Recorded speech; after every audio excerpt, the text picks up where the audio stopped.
Thank you and good afternoon, everyone. Thank you for joining the meeting of the Arizona Criminal Justice Commission. I hope you all are doing well. Before we get started with the meeting, I do want to remind the members of this body that Acjc is live streaming the meetings in order to allow more of our stakeholders and members of the public to be able to access today's conversations. Staff has set the Google Meet to highlight anyone speaking, so please remember to mute your microphones unless you are speaking. And in addition to the live stream, the meeting is being recorded for compliance with the Arizona Open Meeting Law. And with that, I call you all to order and ask that the roll call be taken, please. Yes, Sheila Polk. Present. Steve Stahl. Steve Stahl.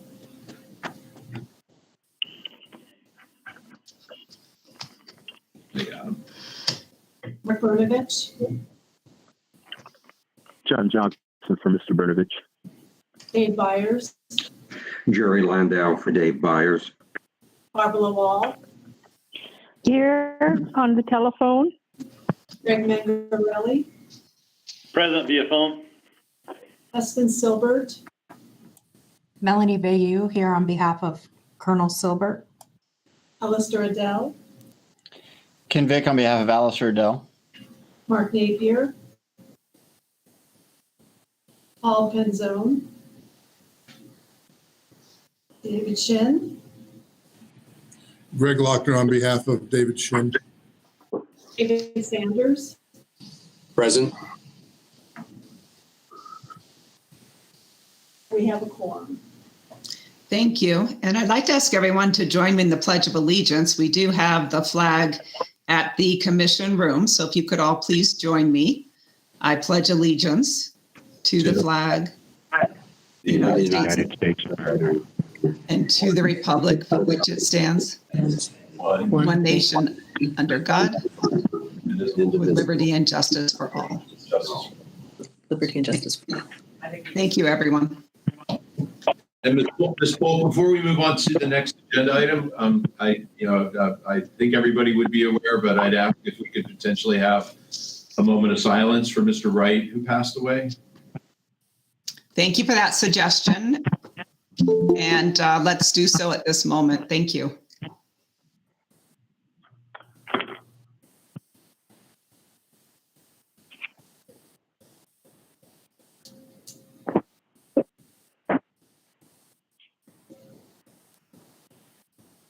Thank you, everyone. Madam Chair, the Sheriff Napier. I'm sorry, I joined the call just a little bit late. I was tied up on another conference call.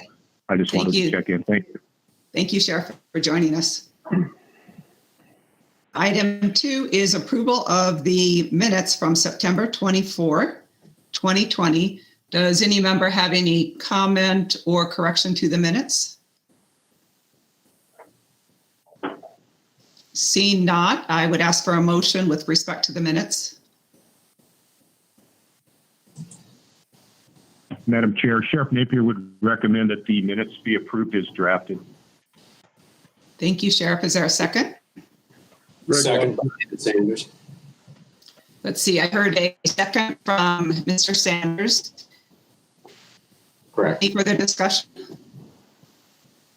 Hearing none, all in favor of the motion, say aye. Aye. Aye. Aye. Aye. All opposed, say no. The chair votes aye and the ayes have it. Item 3 is presentation on the implementation of the Presidential Executive Order 13929, Safe Policing for Safe Communities. The presentation is by Kevin Rea with the Arizona Law Enforcement Accreditation Program. And Mr. Lefevre, I don't know if you have an introduction planned, but please go ahead. Madam Chair, we appreciate Kevin reaching out to us to make us aware of this executive order. For those of you that are not aware, ACOP has undertaken an accreditation program, which Mr. Rea is overseeing for them. And I believe Kevin, if I'm correct, you said, do we have 7 agencies or 8 agencies that are now fully accredited under your program? But we're working with all the agencies to do that. Yes. So good afternoon, Commissioners. My name is Kevin Ray. I have the pleasure of serving as the Program Manager for the Arizona Law Enforcement Accreditation Program. Our program is a partnership between the Arizona Association of Chiefs of Police, the Arizona Municipal Risk Retention Pool, the League of Arizona Cities and Towns, and Arizona Post. We started the accreditation program in July of 2018, and as Director Lefevre stated, we currently have 9 agencies that have received their accreditation, and we have a total of 35 agencies in the program now. But my purpose of being here today is just to let you all know of a program that was recently announced by the U.S. Department of Justice. On October 28th, the Department of Justice announced standards for the certification as a result of President Trump's Executive Order 13929, entitled Safe Policing for Safe Communities. Pursuant to the authority invested in the Attorney General by the executive order, he has designated agencies as independent credentialing bodies in every state. The Arizona Law Enforcement Accreditation Program, or ALEAP, has been named the independent credentialing body for the state of Arizona. ALEAP will certify an applying law enforcement agency if it determines that the agency is in compliance with 2 mandatory safe policing principles, which I'll talk about in just a minute. This certification is a prerequisite to a law enforcement agency's ability for Department of Justice discretionary grant funding, beginning with the FY 2021 solicitations. To answer a question I received earlier, this process does not affect grant funds dispersed in 2021 on subsequent year solicitations, only FY 21 solicitations moving forward. So as I stated before, agencies will be required to obtain certification prior to January 31st in order to be eligible for any federal discretionary grant funds. ALEAP will keep a list of agencies that have certified and submit that list to the US DOJ COPS office, which will serve as the central repository for all eligible law enforcement agencies. I will also be sharing that list with Mr. Lefevre and Acjc as you serve as the state administering agency for federal grants here in the state of Arizona. So the Safe Policing for Safe Communities executive order contains 2 mandatory and 12 discretionary principles. The 2 mandatory principles are that the agency's use of force policy adheres to all federal, state, and local laws, and that the use of chokeholds are prohibited except in situations where the use of deadly force is allowed by law. The 12 discretionary principles include termination of use of force, duty to intervene, training on use of force and de-escalation techniques, providing appropriate medical care, warning before shooting, shooting at or from a moving vehicle, no-knock warrants, early intervention systems, hiring of personnel and community engagement. So again, those are 12 principles that are discretionary in nature. The only thing that is required by the executive order for agencies to comply with are the 2 mandatory principles, that the use of force policy adheres to federal, state, and local laws, and that the use of chokehold are prohibited except in situations where use of force is allowed by law. So the principles apply to all state, county, local, and college and university police department. It also covers non-traditional post-certified agencies such as airport or transit police, prosecutors, investigators, and other specialty officers that receive discretionary federal grants. The certification does not apply to tribal agencies. However, they may choose to participate. And if they do, I will definitely add them to our list of certified agencies. This certification is good for 3 years. So once an agency submits their attestment letter and also a copy of their use of force policy to me, and I send back to the CEO a letter of certification. That letter of certification allows them to seek federal discretionary grant funds for 3 years before that has to be recertified. So that's kind of the quick version of everything that's going on. It's really not that complicated a process. I hope to get at least 75 or 80 or even 90% of the agency's policies certified by the January 31st deadline. But I just want to assure the ACJC that I will also be sharing that list with you, so you know which agencies are eligible and which agencies are not eligible. So if you have any questions, if anyone has any questions, I can try to answer them. If not, Director, Chairwoman Polk, I definitely appreciate you allowing me a few minutes this afternoon to talk about this. Or if you want to get a hold of me after the meeting, my email address is kevin.ray, RHEA, at azchiefsofpolice.org. So feel free to reach out to me at any time, and I'll be of whatever assistance I can. So thank you very much. Thank you very much for that presentation. Do any members have any questions for Mr. Ray? Hey, Madam Chair, this is Tommy McCone. I hopped on late. I apologize. I'm here for Paul Penzo, but no question. Thank you. I'm just asking, I'm sure I'm clear with what Kevin said there. Kevin, I heard you said it will apply to prosecutors' offices. It will apply to prosecutors' offices that have investigative staff that go out in the field, and they need to have at least those two tenets in their use of force policy for their investigators. Thank you. Thank you. I do have one question, which is many agencies who are members of the commission receive the federal burn JAG funds that are funneled to Acjc. I assume that's the sort of discretionary funding we're talking about that we would need to be certified in order to continue to receive? Yes, exactly. So if you think about DOJ grant funds, we're talking about competitive grants. We're not talking about formula grants. We're talking about competitive grants. So, Mr. Lefevre, do you know where we would fall with respect to the burn JAG grant funds? Well, burn JAG is a formula grant, so according to, and I'll follow up with you to make sure I fully understand this. If burn JAG is formula, RSAT is formula, those would not be, justice would not be. Tony may have some thoughts on what it looks like. Madam Chair, members, as Kevin articulated, this would be for 21 grants and forward. We, in funding the drug program using burn grant, right now we're using federal fiscal year 19.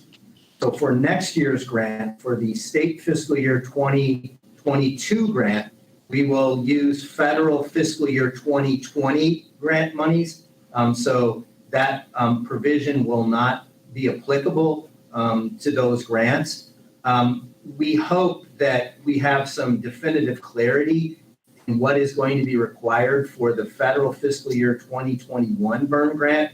When we get that grant, we haven't applied for it yet, but when we get it, normally what DOJ will do or BJA will do is include any of these provisions that are a requirement, a mandatory requirement in the special conditions. And so it will be through that grant agreement that we get from the Fed for the federal fiscal 2021 grant that we'll see exactly what provisions are imposed.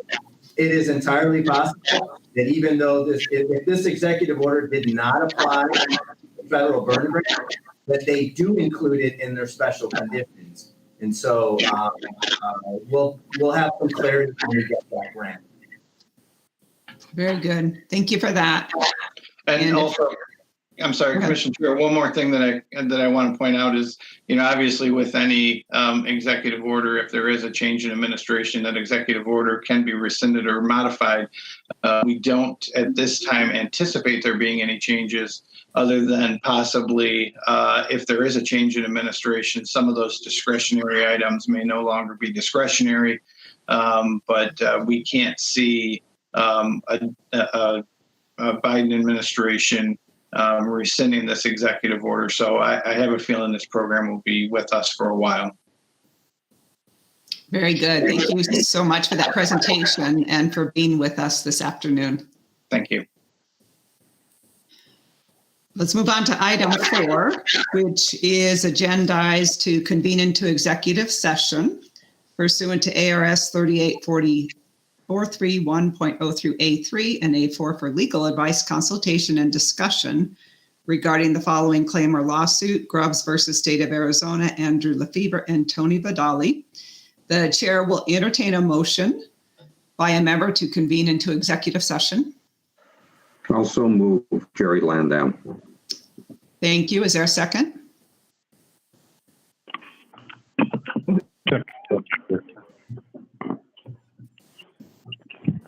I'll second it. This is Mayor McGrelly. Thank you, Mary Mangarelli. Any discussion? If not, all in favor of the motion, say aye. Aye. Aye. All opposed, say no. The chair votes aye, and the ayes have it. We will at this time move into executive session. I'll note for the record that the time is 1:46 p.m.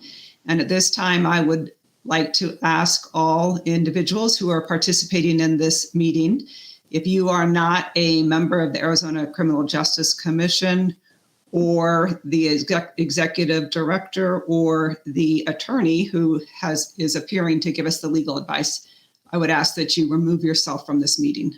Ms. Polk.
Good to go. All right, Madam Chair, whenever you're ready. Thank you. Welcome back, everyone, to the open session of the Acjc meeting. We'll move to item 5, which is the Executive Director's Report. Staff and program updates. Mr. Lefebvre. Great. Thank you, Madam Chair. I'll keep this brief, just with the interest of keeping us close to staying on schedule. I'd like to just announce, I know we've talked a little bit about having some vacancies in our Statistical Analysis Center over the last couple of months. I'm happy to say that we've now got that staff up to 4. So in addition to Jillian Ware, the Statistical Analysis Director, we have 2 senior researchers, Anna Daniels, who was researcher 2, who got a promotion to senior, and we've hired Joseph McAuliffe as a senior researcher, and then Brooke Yearon is a new member to our staff. She actually served as an intern for us for the better part of a year from ASU, did some great work, and very excited to bring her on as a researcher 1. So we're almost back up to full speed with our Statistical Analysis Center staffing, which is great. We still have, we currently have 7 vacancies on the commission with the passing of Mr. Wright. When the governor appoints a new chairperson for the Board of Executive Clemency, that would be a named position that would automatically join the commission. Talk to the chairperson, and we will be drafting a letter to the governor's office to go over highlighting the need and the importance of having those positions filled as quickly as possible, especially given all the work that I know Acjc is being looked to do around criminal justice reform issues as we go. I did want to highlight that we did have a follow-up working group meeting for the criminal justice reform subgroup that the commission has done. We had that a few weeks ago where we talked around issues of race and ethnicity and better understanding Department of Corrections data so that when we're presenting research, folks can understand that. So we're going to have a follow-up meeting on one or both of those topics in January, and we certainly will let you all know about that, but excited to continue that conversation. And then just one note, one kind of note that I could, Madam Chair, we were successful in renewing our standing agreement with the Governor's Office of Youth, Faith, and Family to continue providing support for the Governor's ASAP, which is Substance Abuse Partnership, and the epidemiology work group underneath that. Dr. Jeffords, when she was here, was very instrumental in the completion of a statewide data profile looking at what agencies are collecting data around youth substance abuse and ACEs. That will be hopefully presented to the ASAP group at either their December or first meeting in 2021. But this will be year 3 of that agreement with the governor's office. So we're very pleased that the governor's office is confident in the ability for Acjc to support that work and continue that work. And that certainly provides additional funding into the agency. And just before I close, Madam Chair, I just want to thank for those folks, those staff members that are here in the room, those staff members that have joined us online, and those that are watching on the live stream, just how truly appreciative I am of everybody's hard work, especially as we've gone through this transition into this virtual format. This transition that we've been doing technology-wise to live stream things out for folks all across the state to be able to watch. That does not happen without a lot of behind-the-scenes conversations and work that our staff is doing. So truly appreciative of all the great work that everybody continues to do. And with that, Madam Chair, I'm happy to answer any questions if anybody has any. Thank you. Any questions or comments on that topic for Mr. Lefebvre? Welcome to your new staff. And can you move on to item B then? Yes, Madam Chair. So I know I see Ms. Happick on the line, Acjc's finance manager. She's provided a sheet for everybody.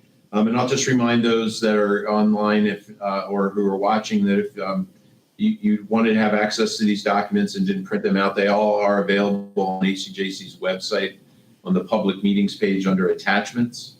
But I know Ms. Happick provided a financial update, which I believe was through the first quarter of this fiscal year. So Patty, I don't know if you have any highlights you want to point out. The report is actually through October, so we're 4 months into our fiscal year. One thing I did want to point out is we've been looking at the revenues in CJEF and victims funds, and doing a lot of comparisons between the changes in percentages. I think Andy's got a little more information on that. Another thing that I'd like to point to your attention is the grant and pass-through payments that we paid. So in all of our grants for 4 months, we've paid $4.8 million to subawardees. And that's of our total $5.2 million in expenses. So the majority of our funds do go through pass-through. And of that pass-through money, almost $2 million is attributed to the Burn J grant and the new CESF or COVID Emergency Supplemental Funding Grant. So those two grants have been awarding the most amount to subawardees. And then just a side note, just from finance perspective, we've changed some of our procedures. So for the CESF grant, we have an additional auditor who is auditing those documents up front, which is a little different than what we've done in the past.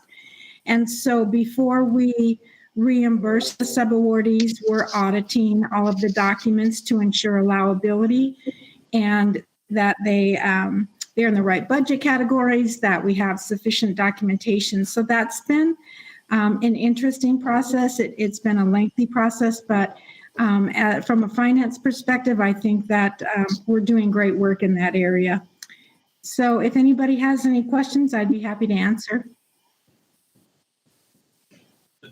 Madam Chair, just a couple more comments on the CJEF and the victims funding. I know that this has been an ongoing concern for you as the chairperson and many members of the commission. So if members will remember, in January of 2019, there was a changeover in the CJEF formula to remove the victims funds and then change the remaining percentages that organizations were getting in CJEF. I believe we've seen our CJEF revenues, I will say, remain relatively consistent to what it should have been before the change, but still on a glide path down. Last year, our revenues were about 4% less than what we got the year before. I believe we're probably projecting that down around the same amount again for this current year. So while that change didn't drastically impact CJEF, it has drastically impacted the victims funding at this point. We're currently about 40% less than what we were getting under the CJEF funding formula in our victims fund under the new $9 assessment. Now, in talking with the courts about how new funds come online and kind of build up and get up to like their normal speed, it's usually about an 18-month process, which would have put us at about July of this year. But with the impact or the hit of coronavirus, that is, I don't know when new normal will actually be for that funding source. Obviously, that is driven, like most things, on tickets and on speeding tickets. A lot less people have been driving. So I know Molly will mention it in her report, but we have had a couple of conversations with the Attorney General's office, trying to do a deeper analysis, if possible, on whether that $9 is going to be sufficient.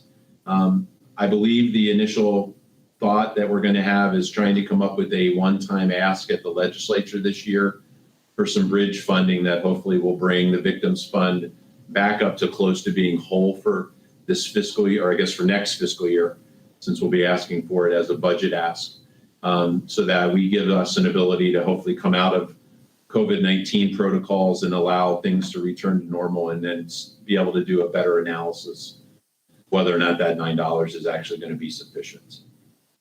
So that's about as best as I have right now on where we sit. But I know that's been very impactful to Heather's victims program, and I know Chief Stahl is very interested in trying to get that revenue up for our victims community if possible. So that's kind of where we sit, and happy to answer any further questions if members have any. Thank you. Any questions or comments from members? I hear and see none. Thank you both for that presentation. We will move on to item 6, the committee reports, starting with the executive committee.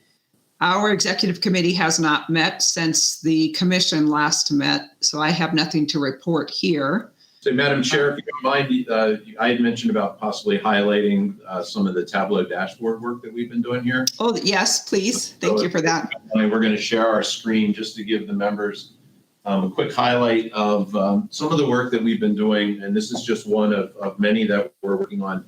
So as you'll recall, when we were having our strategic planning discussions, the commission identified our ability to have data and utilize data as one of our strengths. So some of the work that we've been doing here at the agency is how do we take that data and actually provide it in a different format. So this is one dashboard that's based on our Arizona Youth Survey data that is taking, that will allow the public to interact with the data themselves and look at it in many ways. I will admit I'm not an expert on how it's laid out and what it is, but you will see this is 2018 data for, I'm going to go to 30-day substance use for our youth. And it will give you many ways that you can start pulling that down. You can click on a county and it will pull up a county. So Yavapai County, it will give you a map underneath of those zip codes that we actually have data for, so that if you wanted to see what is this zip code here, it will give you an ability to look at just this zip code. Again, if you click on anything, it will change the data that's available and pull it in just for those zip codes. And we'll break it down by, so this is alcohol use. You could go back in then and change it to say, I want to look at cigarettes and what would it do for just that county and cigarettes. I think, Matt, you said you right click to go back? Yes, go ahead. So if I want to go back. Or just click anywhere on the map. Anywhere on the map, all right. So again, I can go back to the state level. Click off the map.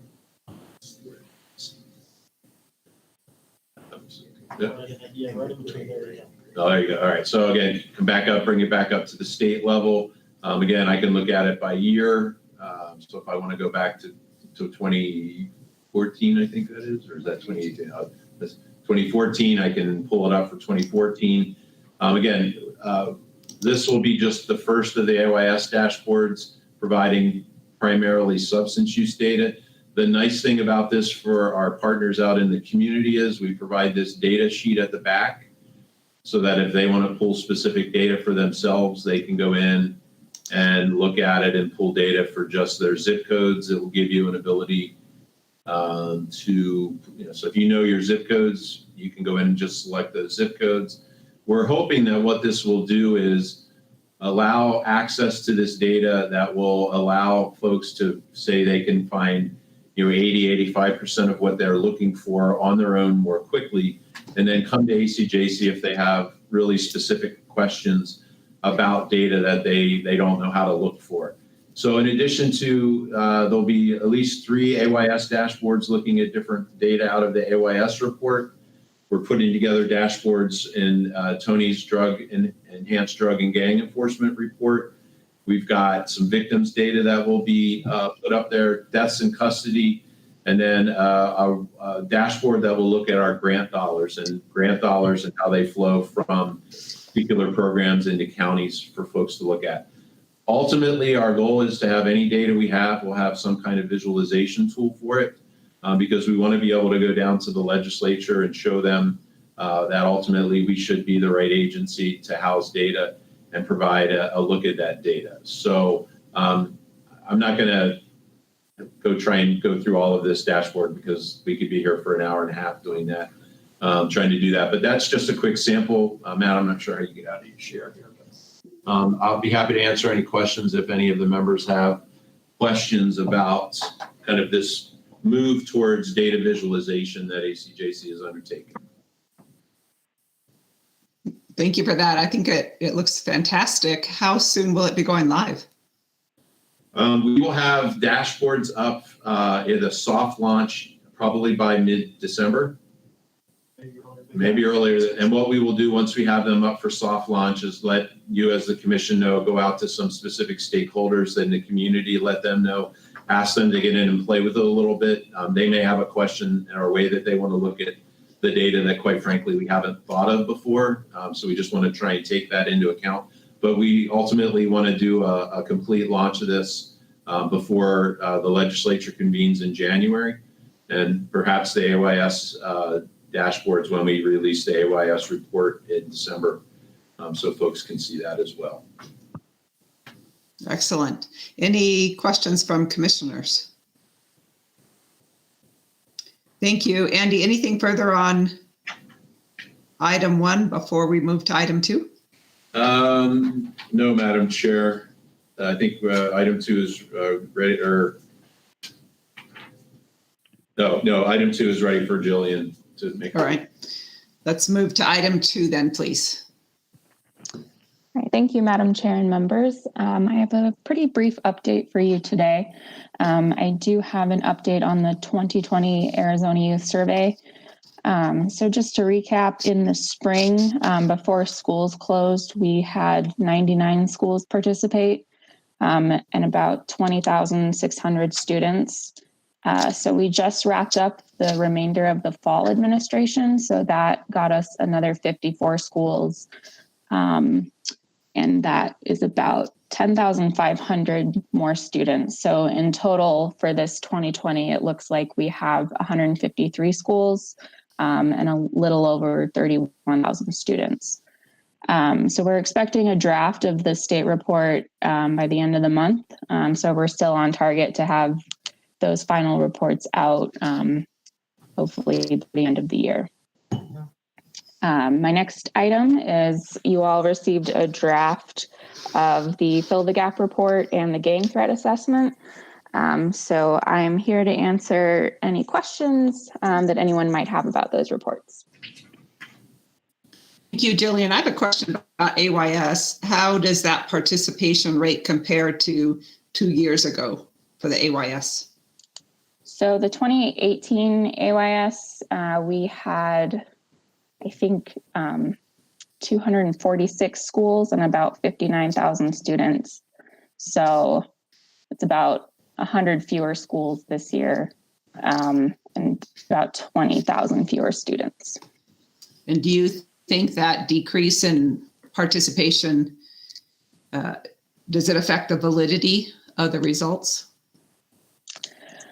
I don't think so. It might look a bit different just because that is such a drastic kind of drop in participation. But I mean, just taking this together, over 31,000 individuals is a huge sample size.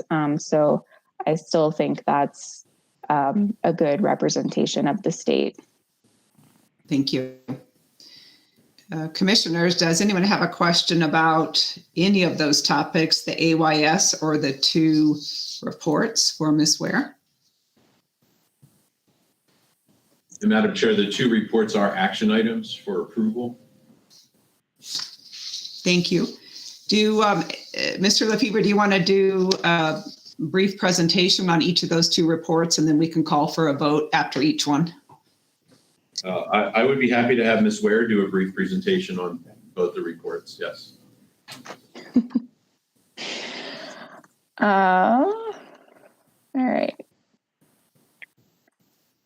So the Fill the Gap report for this year, our main goal for this one was just to kind of revamp the outlook of it, and really think we narrowed it down by a good 60 pages or something. So we hope everyone appreciated the brevity. In this year, we had a total of $887,804 in Fill the Gap funds expended in the categories of personnel, operating expenses, equipment, and other. It looks like 12 of the 15 counties reported a decrease in the number of felony cases filed in fiscal year 2020, and 6 reported an increase in the percentage of felony cases that were adjudicated within 180 days. But that report is pretty similar to what was shown to you for the last year. In our gang threat assessment, this was actually for data collected in 2019. So for this next gang threat assessment, we're trying to focus a bit more on the impacts of COVID. So we'll be getting that one out a bit later than normal. This data, street gang activity, was reported by 3/4 of the agencies that completed the survey in 2019. Just over 40% of the agencies reported the presence of hybrid street gangs. Nearly 70% of responding agencies reported the use of social media by street gangs to recruit new members, and targeted patrols and multi-agency street gang task forces were the most commonly reported strategies used to address street gang problems. And that looks like it was a total of 110 agencies that responded to that survey for us. So those are just some of the highlighted findings. I don't know if you were curious about anything specific, but still here to answer any questions. Thank you. I actually did have one question. Maybe Mr. Landau can help us with this. You know, the court puts out their case processing disposition rates for the state, and then they break it down by county. I got curious and I tried to find it. I was just wondering if their data was consistent with what we're reporting in the Fill the Gap, but I actually couldn't find the court's reports.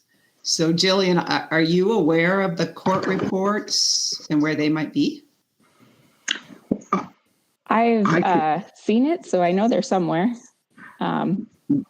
Mr. Landau, I don't know if you want to take this. Yeah, Madam Chair, if I can ask, when did you look out? When we get to the information technology systems, I will talk about the fact our website's down and why, and how we won't be able to find everything for a bit of time. But I can take what you're looking for and make sure that that you get it either in a backdoor, not negative at all, just see if we have another mechanism, or when we come back up. It was this morning that I was looking for it, and I was just curious to see if what the court is reporting for our disposition rates is the same as what was being reported. I was just looking at Yavapai County data and just curious if those two reports were going to reflect the same disposition rate. I will check with Bert Cisneros, our stats guru, and see what we can find. But yeah, the website is down. Okay, that explains that. So, yeah, you weren't looking in the wrong place or anything like that. Thank you. Thank you, Jillian. Any questions about either of these two reports? Madam Chair. Oh, go ahead, Chief Stoll. I was in, I don't know if this is for Jillian or Director Lefevre or the entire staff, but are you prepared to be slightly nimble on the gang information with the new marijuana legislation and the new activity that's going to result in gangs as a result of the new marijuana legislation? Madam Chair and Chief, I mean, we review this, we try and model the report on a national assessment that goes out, but obviously we can change questions if we need to, or add questions to try and make sure that we are capturing the current day-to-day as we do these every year. So I certainly think that is a reasonable point to make, and something that we will most likely consider as we get ready to do the next one of these. And then, Madam Chair, if I could just make one kind of brief comment on the Fill the Gap report. Please go ahead. So members will remember, this report used to include Fill the Gap information or dollars that was provided to our public defender members. And starting in the 2011 legislative session, that money was diverted at the legislature to go to other activities. It has and it remains one of our budget items that we send to the governor every year to say that this stated purpose of this law is not being followed by this money being diverted. I did have, I thought, very positive conversations with the governor's office this year about that change or that item that we raise. I don't know if ultimately we'll make it into the governor's budget this year, but given the focus that's on criminal justice reform and fairness in our process, I said this seems to be like an easy win for the governor to make sure that dollars go back to our public defender members. Again, not that this place that they're going is not worthwhile, it is. So we'll see. I hold out a little bit of hope that we might make some headway with that ask this year. But with that, I'm happy to move on or have you guys vote on reports. All right, thank you. If there are no further questions, let's move to consider approval of the two reports. The chair will entertain a motion.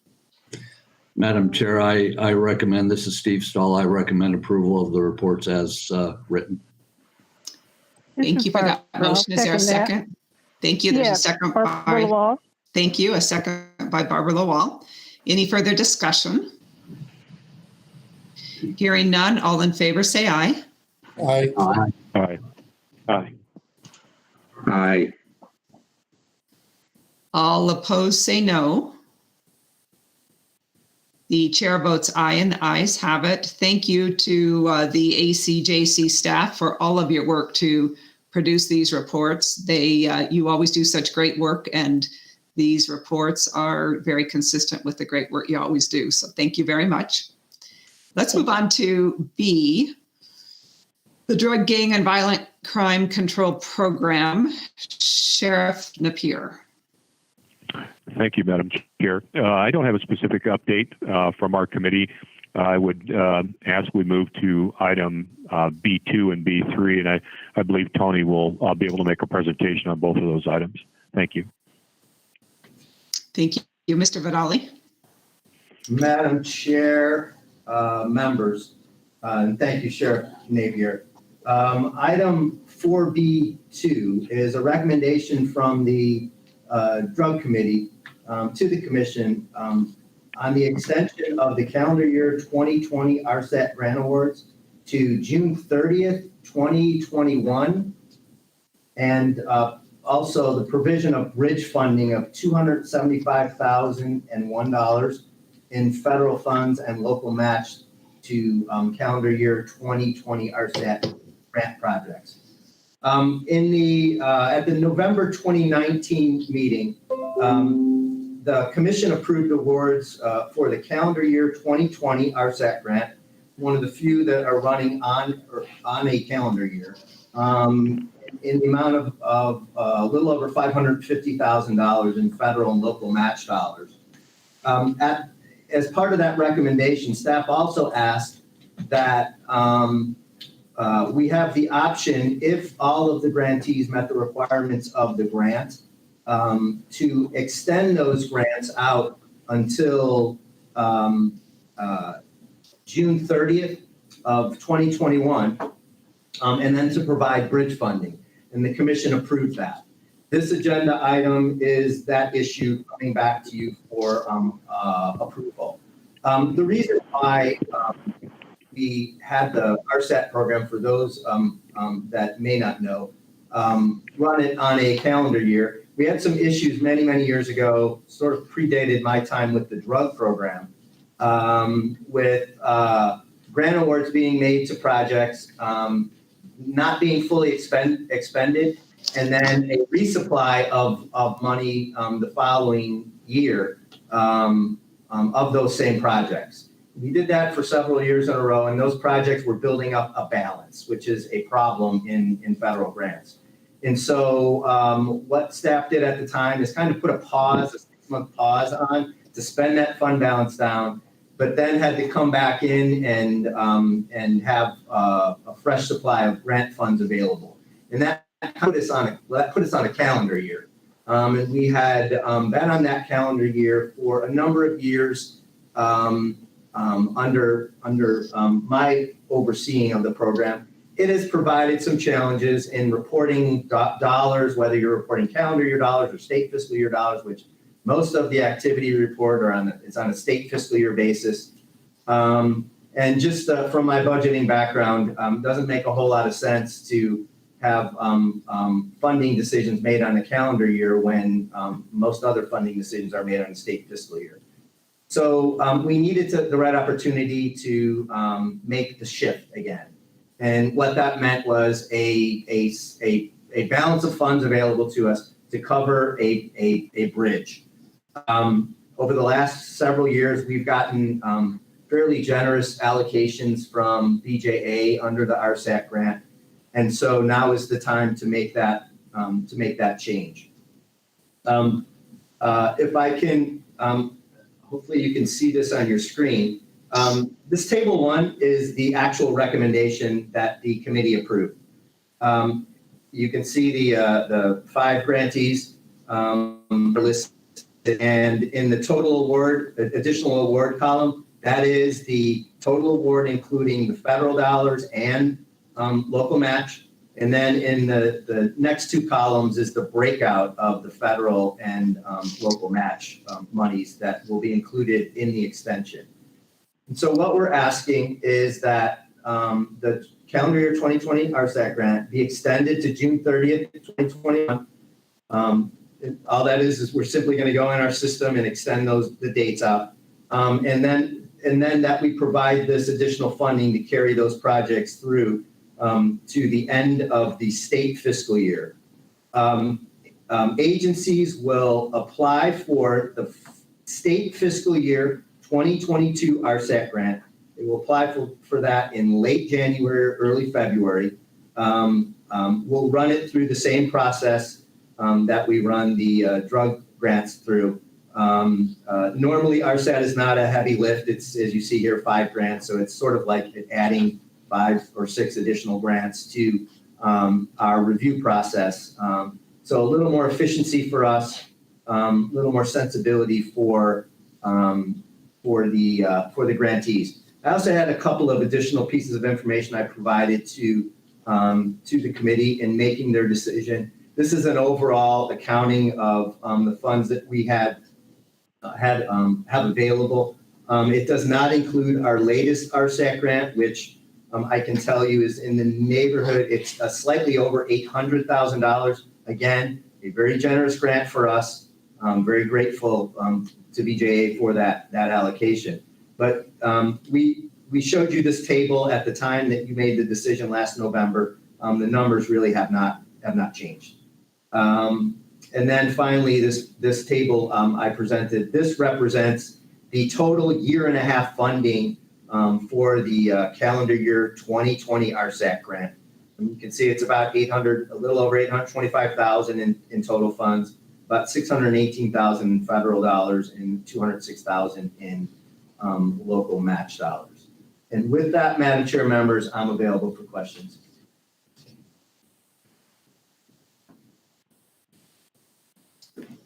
Thank you, Mr. Vadali. Any questions? I hear no questions. The chair will consider a motion with respect to this recommendation.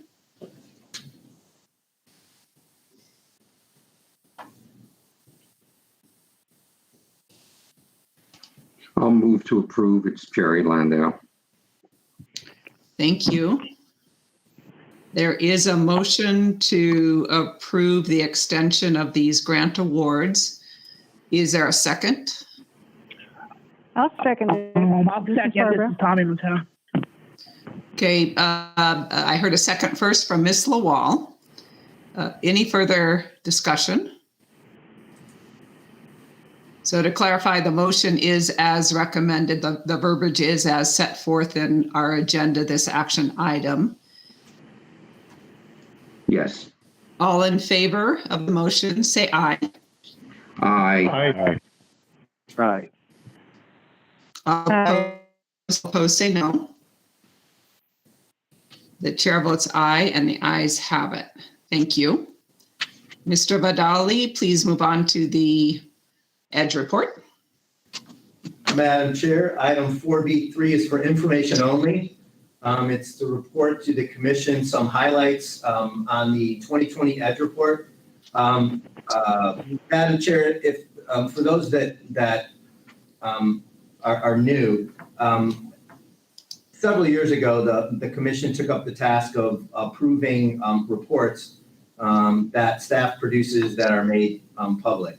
The one oddity and challenge that we had in meeting the timeline of doing that was the EDGE report. Obviously, we're having the commission hearing or meeting here in November. This report is due to the legislature and the governor by October 31st of each year. Producing it is oftentimes a heavy lift. Our fiscal year ends on June 30th. The final report isn't due to us until the middle of July. We have some cleanup we have to do oftentimes with agencies, and we get around to starting the EDGE report normally at the beginning of August. So we have from August until October 31st to get this report in order and have it presented to the legislature and the governor. The only opportunity for the commission to review this before then is September. We have not yet figured out a way to finish this report in time to get it before you in September. And so what the commission allowed for was for the committee to meet before that October 31st deadline and approve the report on behalf of the commission. And so that is what happened. I can tell you that last year, normally it takes us up to October 30th to get this report in to the legislature and the governor. Last year, we were able to do it 15 days earlier through implementing some new processes and using our Acjc reporting system. This year, we were able to do it 2 weeks better than that. And so we actually had a finished report by the end of September. Not enough time to meet our commission meeting deadline, but certainly I was super happy about that. And so what I wanted to do, and I'm not going to run through all the detail, the report is very consistent to previous years. We have it posted online. I just wanted to run through some highlights and offer you some flavor of what we did with these funds in the 2020 grant year. We funded 36 projects statewide. The majority of funding through this program flowed into Pima County, about 18%, second by Maricopa County, about 14%. As far as apprehension goes, task force has arrested a little over 3,900 drug offenders. It was a 7% decrease from the fiscal year 2019 grant year. Meth was the largest drug involved in those arrests. That's the 5th year in a row that meth was number one. Percent of those arrests involved some level of violence. That was down from 2019 where it was 7%. Task forces were involved in seizing a little over $14 million in assets from drug offenders, including 287 weapons, of which 196 were handguns. Regarding drugs removed off the street, about 8,000 pounds of marijuana, about 673,000 plants, about 900 pounds of cocaine, 2,200 pounds of meth, about 180 pounds of heroin. And the interesting one for me, because of the change in numbers, about 4,100 pounds in fentanyl, including over 155,000 pills. Our 2019 numbers, 82 pounds of fentanyl, 1,000 pills. So a significant increase in fentanyl pills. We had about a little over 33,000 prosecutions, overall prosecutions by funded projects. About 27,000 of those were drug prosecutions. Most common offense prosecuted was for possession or concealment of drugs. About 87% of those prosecutions were felonies, about 13% misdemeanors. Drug most often involved, not a surprise, meth. And then on some of the other projects, we have AG forfeiture project. disruption of 109 criminal enterprises, 7.5 million in forfeitures. Drug forensics, over 12,000 samples received by the Department of Public Safety and Tucson PD that received funding under this grant. Most often found in samples, not a surprise, Matt, followed by marijuana. Adjudication projects, funding 3 drug courts, 1,800 participants in probation, served about 3,800 indigent defendants. And then our Medicaid fraud project completed prosecution on 50 cases, 327,000 doses of prescription drugs removed, most of those being oxycodone, total value 5.8 million. And then our correction program, we had 49 participants in that program, 12 successfully completed, 17 didn't complete for various reasons. And I would point out with that program, it's not perfectly time bound. So some of those 49 may be in the program right now. And then finally, Madam Chair, putting this, and I tell this to you every year, but I just feel compelled to tell you, putting this report together is an absolute beast. There is so much data in here and so many things that can go wrong with the data. Just wanted to express my appreciation to Simone Corder, who headed up this project, and Ashley Mully, and Josh Cutler, who were directly involved in putting this report together. And then Matt, who makes sure our data is good and secure and gets it to us when we need it. And then finally, Molly, who has to read all this stuff and make sure that we dotted our I's and crossed our T's. And with that, Madam Chair, I'm available for questions. Well, thank you. And I'll echo what you just said in terms of expressing our appreciation to your staff for a job well done. Does any member have any questions for Mr. Vidali about this report? I hear none, I see none. So let's move on to item C, the Crime Victims Report. Chief Stone. Thank you, Madam Chair. And we have met virtually. So without further ado, I'll let Heather fill you in on the meeting and the discussions. So Heather. Thank you, Chief, Madam Chair, Commission members. The Victims Committee met on November 3rd, and the committee previewed the online victim compensation application tool that we will preview briefly in the next agenda item. Program updates were also given, which included an update on the victim notification project that we've been working on. Currently, staff is working to secure funding for the ongoing maintenance cost of that system, which will provide victims who are seeking notification when a defendant is released from custody. That system will interface with the 15 county sheriff's offices and the Arizona Department of Corrections. So we've initiated conversations with the Department of Economic Security, and we'll be speaking with other agencies on potential utilization of that tool, which we hope could help with the ongoing maintenance costs. We do anticipate the development will begin after the first of the year. So we're finalizing some stuff on that project, and we hope to ramp it up after the first of the year. Program staff at Acjc has also been working with the Arizona's Study Committee on the Missing and Murdered Indigenous Women and Girls group, who have posted their final report that includes some legislative and other policy recommendations to address the ongoing crisis with the missing and murdered Indigenous women and girls. And so program staff will continue to work with the subcommittee to implement some process improvements to access victim compensation for those Indigenous communities. So we'll keep working with that group as well. Lastly, the committee addressed the FY 2022 Victim Assistance Grant Program. So staff can prepare a funding recommendation that will present at the January commission meeting. The committee will meet again in January to review the program size and priority focus areas for that program. And again, we'll present that in January. We'll meet in early January as a committee, and that date has not yet been finalized. And that is all I have for committee updates. Thank you. Any questions or comments? If not, thank you. Let's move on to item D, the Information Technology Systems Improvement. We have a quick Mr. Madam Chair for the online victim compensation application.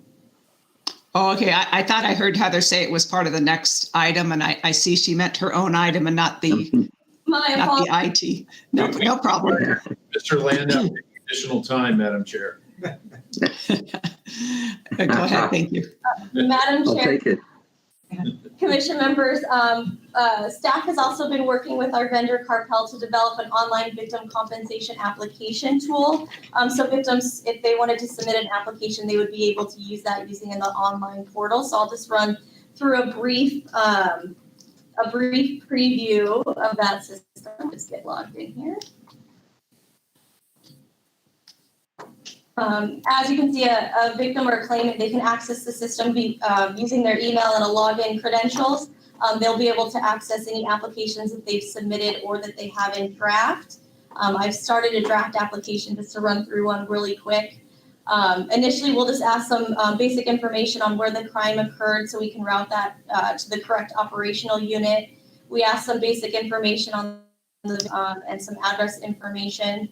Any additional victims or witnesses, they can include that directly here in the application. We ask for the basic crime information, date of the crime. The victim would have the ability to upload any documents related to the crime. They can do that directly in the application here as well. They also have the ability to directly input any crime-related expenses, so they can do that upon initial creation of the application. With those expenses, they can attach any backup documentation related to any expenses that they're seeking reimbursement for.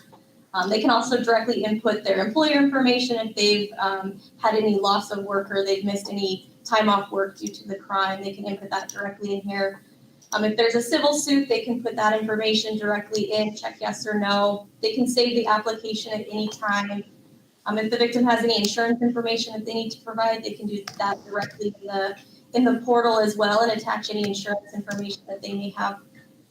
They can also remove any information if they feel they added anything in error. We asked just some basic questions on how they heard about the program and some federal reporting information that's required for the federal report. They're also able to directly sign their certifications for the application directly in the online tool. So I can do an online signature. I can erase that if that isn't my real signature, but I can sign that directly in the application. And it's a valid signature for that. When I sign the signature page, it automatically processes through the next certification. So I don't have to do that through each one. And I can just validate that I've read the terms of the agreement and I accept that. And then I'm able to process all my disclosures and my certifications, and I can actually submit the application right here at the end. Or I can also save it and exit back. They'll get a notification that it's been submitted successfully. If they've indicated where the crime occurred, it'll process directly through to the operational unit that would be assigned to. If they don't know where the crime occurred, say they're from out of state or out of town and they don't know what county that the crime occurred, it'll actually process through to Acjc, and then we'll route that directly to the program that it goes to. We hope that this is a great tool for both our operational units and our victims. So the operational units will get the basic information that they need. An applicant won't be able to be submitted unless they've met those basic requirements. So we hope that'll eliminate some of those applications that are submitted that aren't complete or that are missing information. And then also to help in processing time for the operational unit. So I just wanted to give a brief demo. We're just fixing up some final technical issues, and we hope that will be ready to go live here in the next week or two, I hope.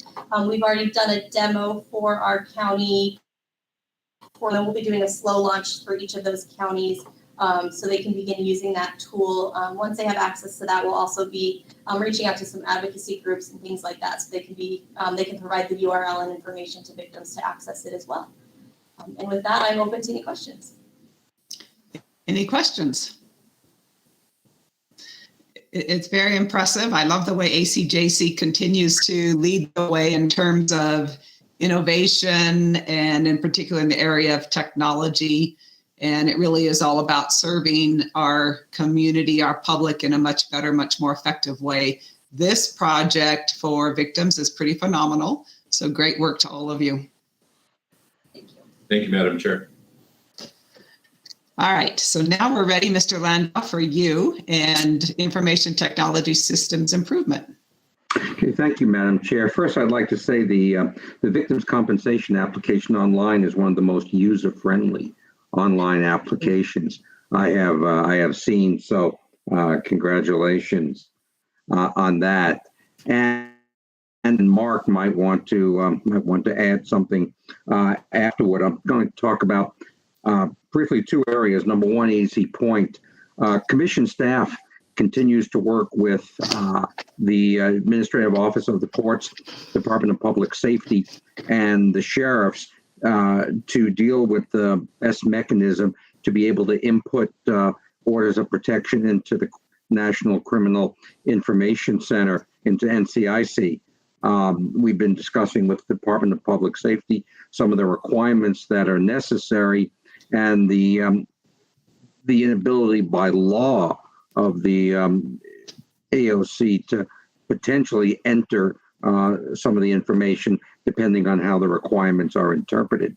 So we continue the discussion to look at the best way to get the information entered, and we'll continue on that. It very well might take a law enforcement entity to be able to enter the information.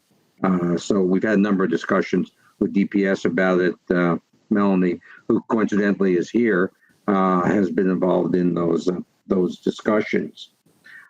Number two, we have a budget ask of approximately $259,000 for the maintenance of AZ Point.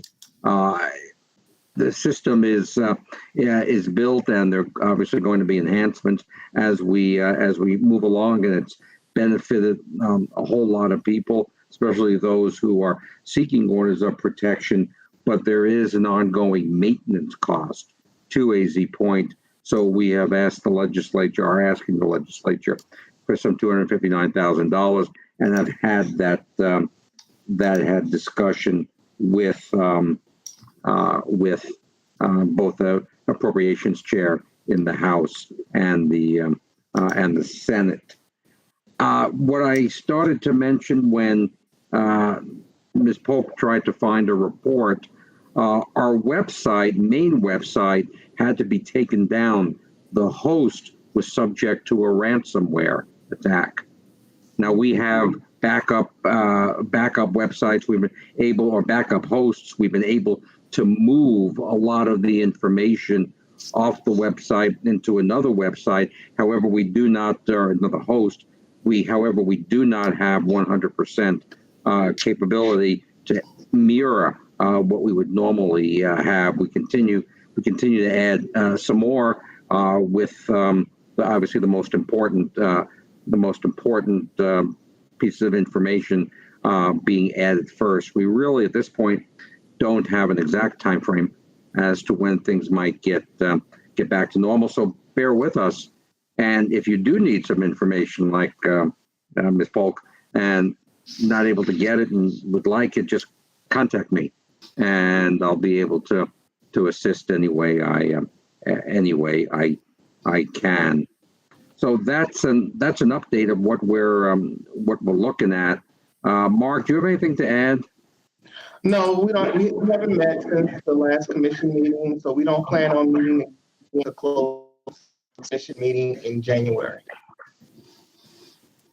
Okay, thank you, Mark, and we should have more information on whether or not we're going to need changes to the order of protection statute next year in order to accommodate the deepest requirements on what we call packing the record and providing certain information into the order of protection record before it goes to the National Criminal Information Center. So we can, like I said, we continue to have those discussions. We did draft some legislation that Andy has, and we'll work through it. Very good. Thank you, Mr. Landau. Any questions or comments? I see none. Let's move on to E, the legislative report. Mr. Sanders. Thank you, Madam Chair. Good afternoon, members and staff. As most of you probably know, the Legislative Committee and the Executive Committee meet jointly from time to time to discuss legislation of interest to the full commission. Our last such meeting was October 26th of this year. We did have a quorum, And we discussed several items of legislation. One that we, at the best of my recollection, the one that we fully supported was the concealed weapons permit validity check bill that would allow federal firearms licensees to access a DPS website to verify the legitimacy of a concealed weapons permit. In other words, to verify that it had not been suspended or revoked. To the members present at that meeting, we thought it was good common sense legislation, and we would like to see the full commission support that if it comes up again in the next session. As you know, Molly Edwards supports the legislative committee, and she has some updates for us on key committee chair changes in the House and Senate. An update on the commission membership bill, the victims funding bill, and although Jerry gave us an update on AZ Point, Molly may have a further update on that. So I will turn it over to Molly, after which we can take questions or comments. Madam Chair and Chief, before Molly comes on, my apologies. In the press to get everything together, we actually forgot to include the CCW bill on today's agenda. So more than likely, we'll have to do that when we have our next meeting of the Joint Legislative and Executive Committee. So my apologies for that. Thank you, Director, and thank you, Mr. Chairman. Good afternoon, Madam Chair and members of the Commission.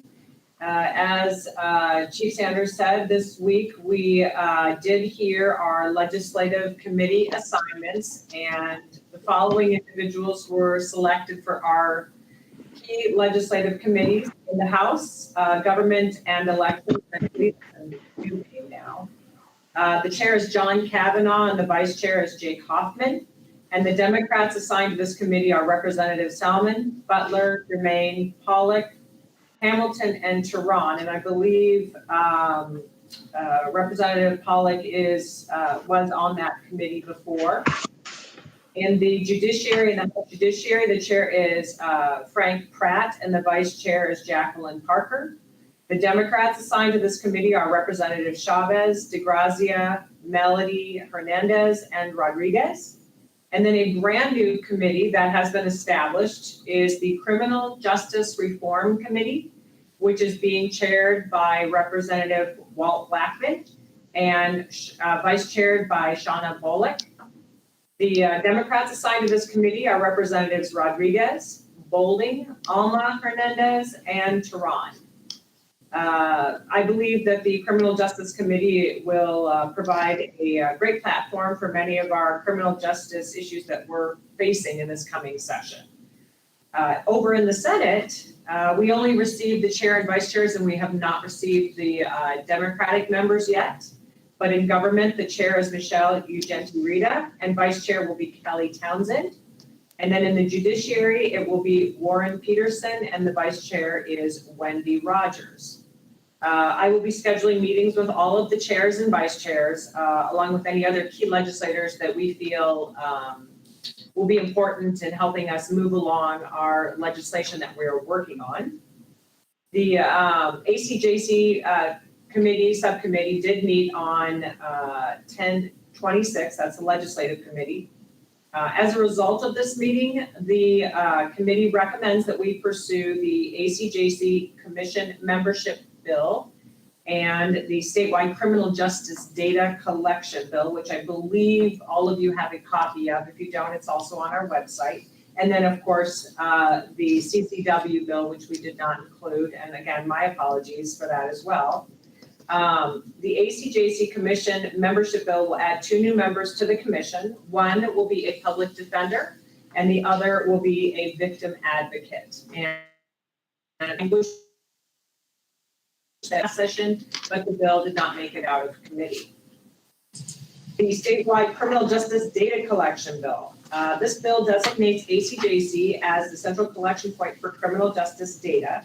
And as we drafted it, the bill will not ask agencies to collect data that they already do not collect. However, the bill does have language that states that we would conduct a statewide comprehensive survey of any criminal justice data that currently exists to provide the legislature and us a foundation for starting the data collection process. The bill will require Acjc to present this report of findings to the legislature and the governor by November 2022. And finally, we will include a one-time $300,000 allocation for us to complete the inventory. And that is all that is collected in that bill. And again, this language was introduced and amended onto Senator Esnard's bill last session. And again, we've been working with stakeholders across the aisle to, again, work together on bringing this forward this coming session. But if the commission as a whole approves moving forward, we will begin discussions with key legislators to begin the processes for introduction. Director Lefevre will provide language in your, okay, I think you've already got that. You provided the language already to them. And we've already covered the victims funding update. There's not much I can add more to that. I think Director Lefevre covered that comprehensively. And then, of course, the AZ point was covered by Jerry Landau. So I don't have much more to add on that. And with that, that concludes my report unless Chairman Sanders or anyone else on the commission has any questions. Any questions by anyone? And Mr. Sanders, do you have anything to add? No, no. Thank you. Then Molly, we need an action item is to approve the recommended positions with respect to the priority legislation. Correct. Okay. So the chair will entertain a motion in that regard.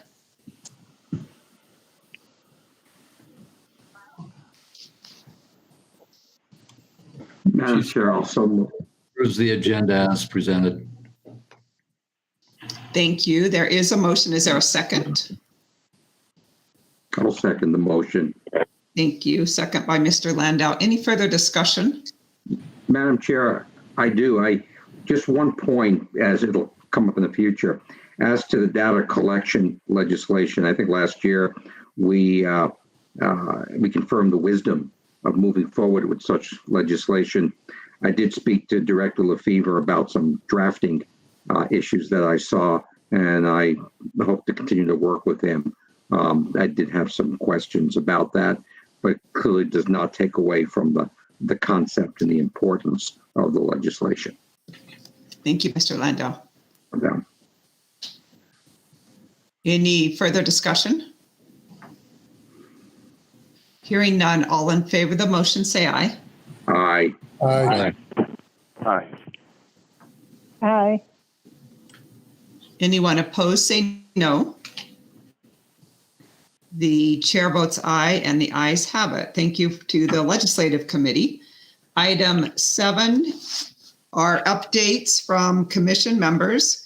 Just as a reminder, this is an opportunity to present brief summaries, but no discussion may occur. I do have one item to present under this agenda item, and it's to let you know that I have been asked to sit as a steering committee member for a national effort to improve criminal justice data. I think it is a perfect fit. And it's exactly the same topic that Acjc is grappling with now, both through our criminal justice reform subcommittee, as well as the legislation that was just discussed. So this national effort is funded with support from the Department of Justice, Bureau of Justice Assistance. And we had our first meeting yesterday. I'm very, very excited about this national effort. The focus is on identifying a set of metrics that could be relied upon across the United States to give us valid measurements to look at the criminal justice system. It's a very ambitious project, very, very similar to what we started last year here at Acjc. First of all, starting with what those metrics are, how do we collect that data? Where does that data exist? And then are there gaps in data collection and opportunities to do better? The goal of this national committee is very similar to our state goal, which is to have information at our fingertips that we can provide to policymakers. So as you all know, every year the legislature meets, people propose bills with respect to criminal justice reform. And it's difficult. I've been in the position myself where I know that there are answers, but it's difficult to find. And then what we end up with in many situations, we hear of information being presented. I'll just speak for myself. I know it's taken out of context, but it's difficult at the pace that the legislature operates to find the data that we think presents the better picture. The timeline for this national committee is very aggressive. The goal is to have this work done within a year. It's well funded. Money's not coming to steering committee members, but the consultants that are running this project are very adequately funded, which I think is important so that we can get it right. I'm excited about it because it's precisely what we're trying to do in Arizona. And I'm also excited about it because it parallels what we're doing. And I think as the state moves forward with our efforts, we'll benefit at the same time from the information that the National Committee is developing. The National Committee ultimately plans to look at state organizations such as Acjc to help further these national goals, to raise awareness about the efforts of this committee and also to inform the committee of our work. So I'm excited about this appointment. Do any other commission members have anything to report under item 7? Madam Chair, Sheriff Napier. Please go ahead. Yes, just a couple of quick items. As many of you may already be aware, I did not successfully navigate the re-election process. So I will be leaving my office as Pima County Sheriff effective at midnight on December 31st. However, for this group only, I have accepted a senior leadership role in law enforcement Southern Arizona. So I'll be transitioning from being Sheriff of Pima County to my new role. I'm not ready to disclose what that is just yet, but I wanted to let everyone know that I'm not falling off the earth. I tried to convince my wife I could be her houseboy for the next 4 years. She declined that. I told her I'd look cute in the outfit, and she could. She just didn't have anything to do with that. So I will be moving directly from this to another leadership role in Southern Arizona in law enforcement. And I'll make sure that this committee is aware of my new email address and everything when I get settled after the first of the year, and then I'll be able to disclose that position at that time. The other thing, in regard to reform efforts, I'm very proud of the fact that the Pima County Sheriff's Department's ACT reform plan is getting national attention. We were featured in the National Sheriff's Association monthly publication for their November-December issue, which is Sheriff and Deputy Magazine.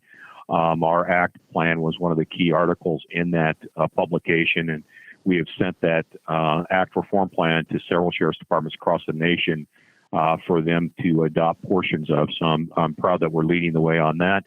And then the final note, I have been elected.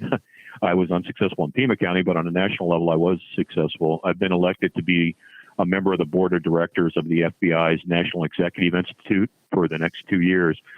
So in that capacity, I will be serving with the FBI in the NEI to guide executive law enforcement training through that institute for the next 2 years.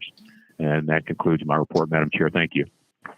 Well, thank you, Sheriff. Thank you for your service. We did list as a separate agenda item recognition of our outgoing commission members. So you're not off the hook yet in terms of our expression of our appreciation. Before we move to that item, do any other members have a report under item 7? Madam Chair, just one quick note, if I might. Please.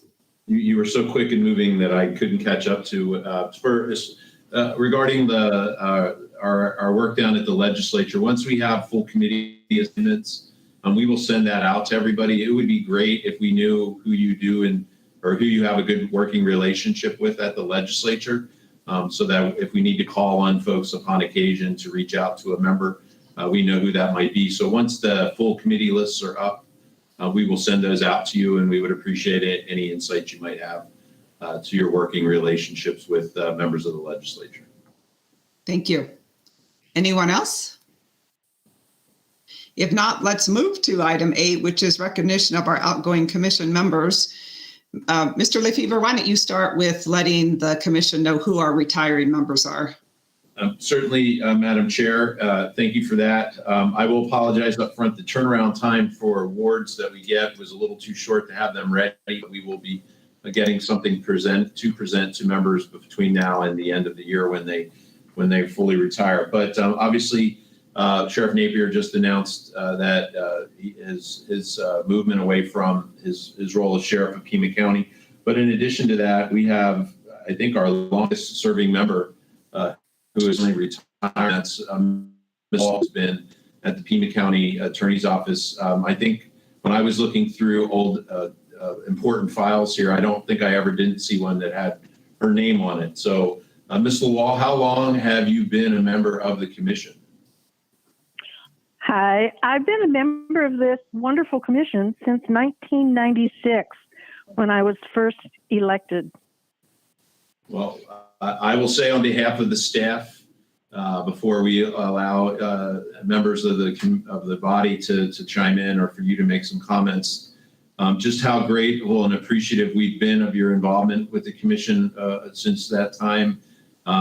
We have some folks that have been around the table for quite a long period of time that I know you've interacted with regularly. I've always greatly appreciated your comments and your input when you've given it, and you will be very much missed. But we will make sure that we reach out to your replacement and get them up to speed as quickly as possible about the importance of the commission. So depending on when I can get down there and whether or not they're available, I'm not sure if you would like to be part of that conversation with them, but you will be greatly missed, ma'am.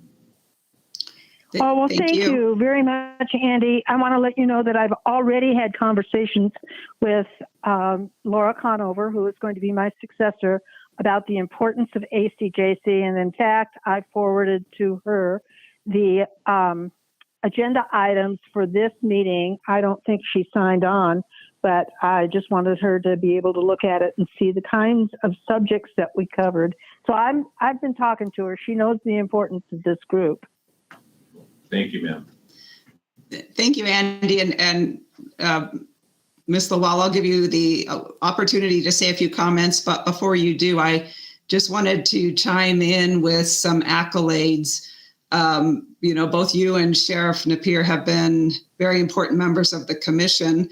I appreciate that Sheriff Napier spoke up already to let the commission know about his major accomplishments in a very short period of time, quite remarkable, but also to let us know what's next and that we can expect him to stay involved. I wanted to make a couple of comments for the commission about Ms. LaWall because of her remarkable career. This is a person who is a career prosecutor.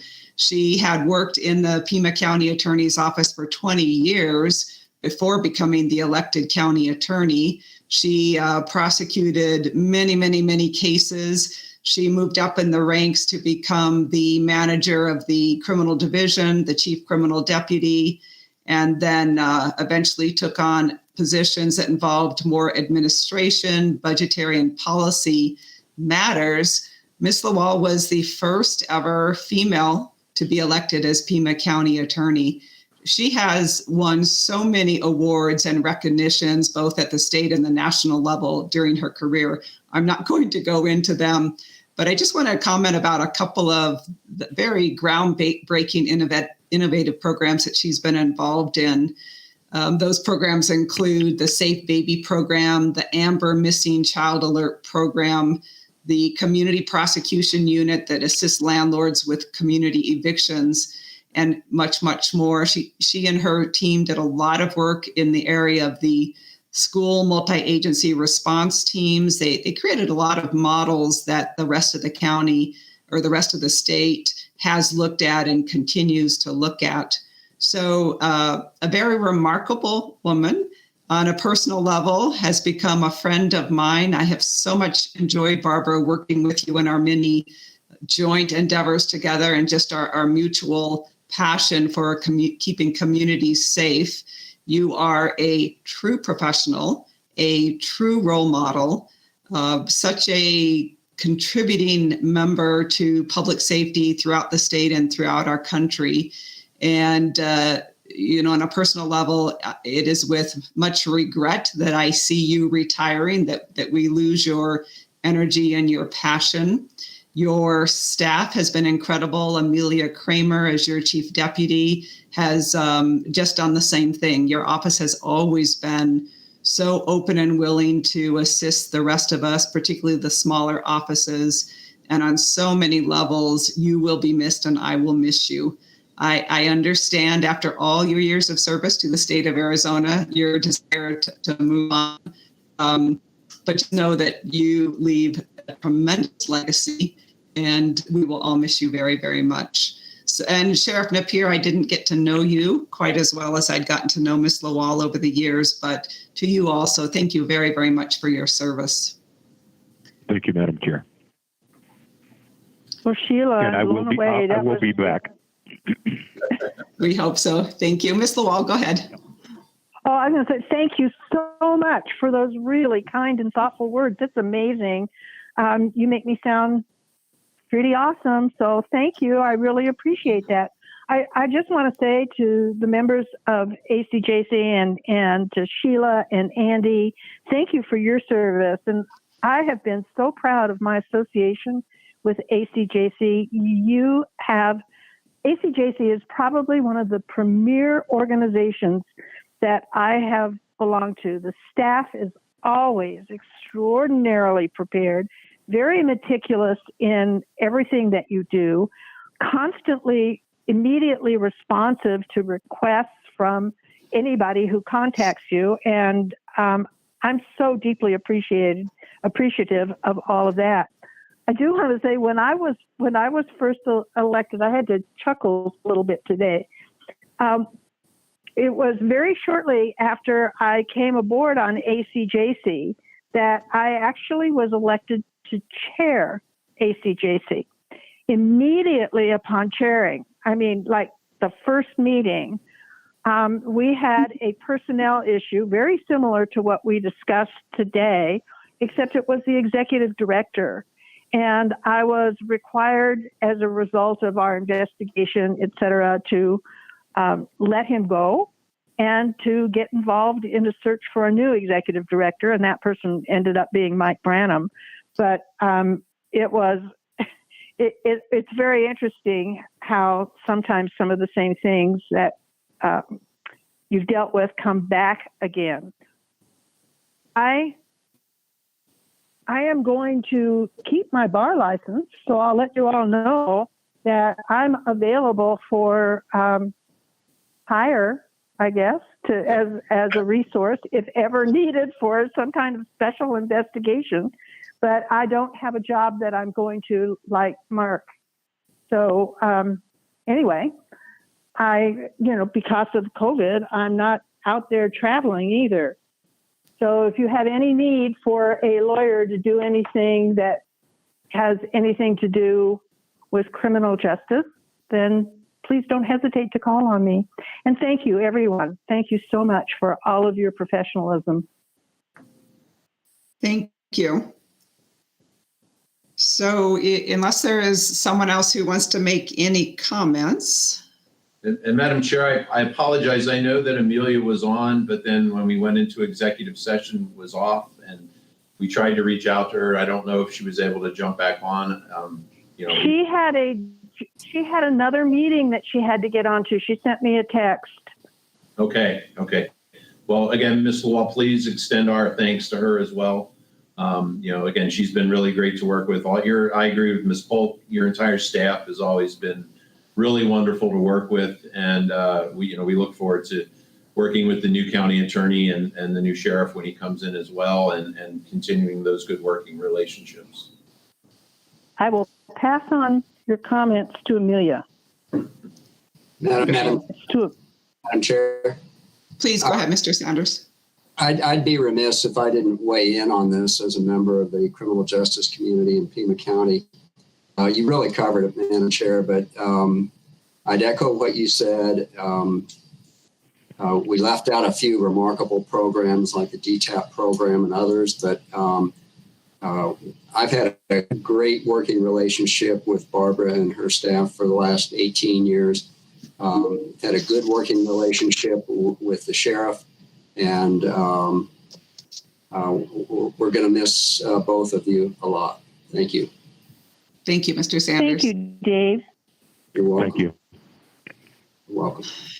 All right, everyone. Well, it looks like we are arriving to the end of our agenda, just on time. The next meeting is on Thursday, January 21st at 1:30 p.m. And the business of this body having been concluded, I declare our meeting adjourned. Thank you, everyone. Stay safe out there, and we'll all be in touch. Thank you. So long, everyone. Good to see you.